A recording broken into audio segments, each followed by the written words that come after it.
Hockey fans will get another chance to pay final respects to late NHL legend Guy Lafleur today. A public visitation is being held at the Bell Centre in Montreal ahead of a national funeral Tuesday. The former Hab great died last week at the age of 70 after a battle with lung cancer. The five-time Cup champ is the Canadiens' all-time leading scorer with 518 goals and still holds the record for the most points in a season for the franchise. And with more, I'm joined live now by CTV's Rob Lurie. Rob, thanks for sticking around. And look, if hockey was religion, he was Montreal's high priest, right? And the cathedral was the forum in those days in the 70s and 80s. Great talents come and go in hockey. What made him extra special? Oh my God, what didn't make him extra special, George? He was absolutely electric on the ice. He had 5 seasons in a row of more than 50 goals. He was the scoring champion for 3 of those 5 seasons. He was just exciting to watch. He was a superstar. Every kid that played hockey in the 70s wanted to be number 10. There was a run on numbers 1 and 0 at every single arena for sweaters because everybody wanted to be number 10. Some teams would have all their players as number 10s to not have arguments. People loved Guy Lafleur so much. He walked on water in this city.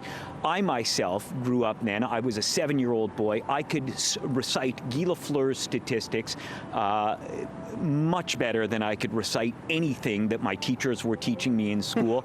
I didn't think I was that good at math, but I could add up all of Guy Lafleur's statistics: 56 goals, 80 assists his best season, 136 points.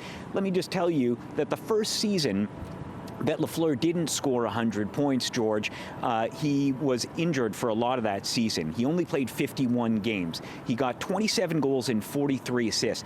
There was a little bit of bloom coming off the Lafleur rose, but I taught myself how to prorate with math, and I was not a studious boy at the time, but I taught myself this, and I would make the argument to everybody that had he played an 80-game season, he would have scored 110 points that year. I even estimated what would happen if he missed 2 games that season, and he would only have had about 107 points. So Guy Lafleur meant so much to so many people. And people just, they feel like they lost part of their childhood by losing this superstar. And they talk about the humility of the man, George, that they would come up and they would shake his hand, and he was genuinely involved with the people. He took the time. He didn't act like a big superstar. He was a guy from a small town, and he always remembered that. That's beautiful stories, Rob. You know, this pilgrimage that people are making to pay their final respects, this isn't just a Francophone homage, not even just a Canadian thing, right? There's people coming from all over.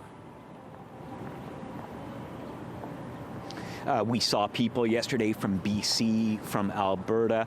I can tell you that outside the Lafleur statue, there's a whole bunch of flowers that people have left, and they've written notes talking about how much it meant to watch Guy Lafleur on Hockey Night in Canada on one of those big, bulky TVs that the kids today would not even recognize what it is, with rabbit ears on talk and just waiting up if their parents would let them watch 1 period or 2 periods, how much it meant to listen to Hockey Night in Canada with Dick Irvin on the radio, on your clock radio in your bedroom while your parents wanted you to go to sleep at night, of how it was so exciting to get up in the morning the next day and read the paper to see Guy Lafleur. And people just are so sentimental, and they've come here and they just want to do anything they can to say thank you.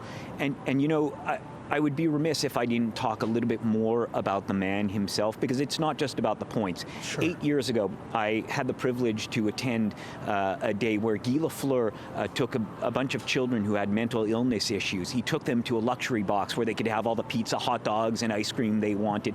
These kids barely knew Guy Lafleur, but he sat there so long and was so doting on these children that at the end, a lot of them were hugging him. And I went down the elevator, and Guy Lafleur came into the elevator, and I said, you know how much that meant to those children? And he said to me, do you know how much that meant to me?